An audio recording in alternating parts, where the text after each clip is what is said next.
1947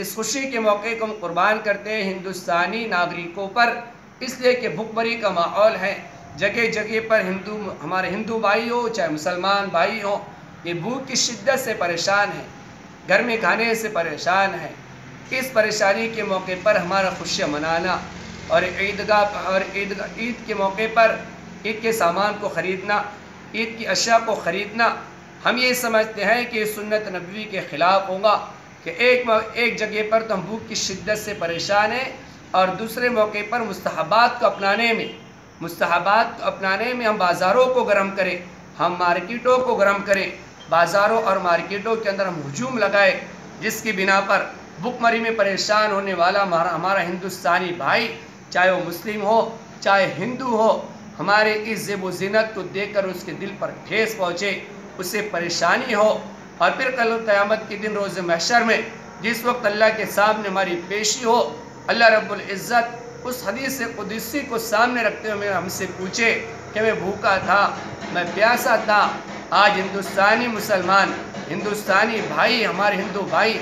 بھوک کی شدت سے پریشان ہیں، پانی کی شدت سے پریشان ہیں۔ ان کی پانی کی شدت کو بجھانا، ان کے بھوک کی شدت کو بجھانا ہمارا اخلاقی فریضہ ہے، اور تاجدار مدینہ محمد رسول اللہ صلی اللہ علیہ وسلم کے امتی ہونے کی نسبت پر ہمارے اوپر یہ سنت نبی کی نسبت پر اور امت محمدی ہونے کی نسبت پر ایک فریضہ عائد ہوتا ہے کہ ہم تمام خوشیوں کو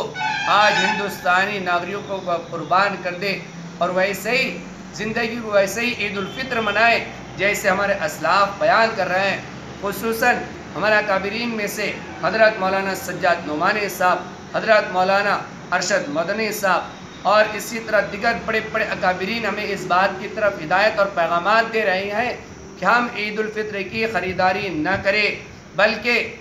اپنے گھروں کے اندر پرانے کپڑوں کے اندر جو بہتر کپڑے ہو کپڑے پہن کر عید کی نماز پرشاسن کی ہدایت کے مطابق جھوم نہ کرتے ہوئے اپنے اپنے گھروں کے اندر اپنے اپنے حالوں میں یا اپنے اپنے اعتبار سے وقتاً فوقتاً کم لوگوں میں 2-4 لوگوں میں جیسے پرشاسن ہمیں دعوت دے رہا ہے، ہدایت دے رہا ہے، لاک ڈاؤن کا خیال کرتے ہوئے، کورونا وائرس مرض سے حفاظتی تدابیر اختیار کرتے ہوئے ہم نماز عید ادا کرنے کی فکر کریں۔ ہمارے جو مسلمان بھائی نماز عید ادا کرنے سے باقی رہ جائیں، ان کے لیے دارالعلوم دیوبند کی طرف سے یہ فتویٰ صادر کیا گیا ہے کہ وہ نماز اشراق اپنے گھروں کے اندر 2-4 رکعت پڑھ کر اس کو ادا کرنے کی فکر کرے۔ بہرحال میں آخر میں تمامی ہندوستانی بھائیوں سے، چاہے مسلمان بھائی ہو چاہے ہندو بھائی ہو، ان سے ادب درخواست کرتا ہوں کہ اپنی زیب و زینت کی ساری چیزوں کو قربان کریں۔ ہمارے ہندو اور مسلم بھائیوں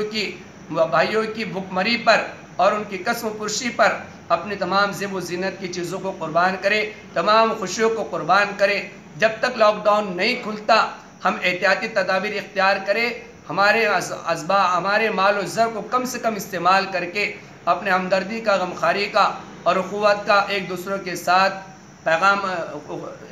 ساتھ پیغام پہنچا کر تمام ہندوستانیوں کو یہ ثبوت پیش کرے کہ یہ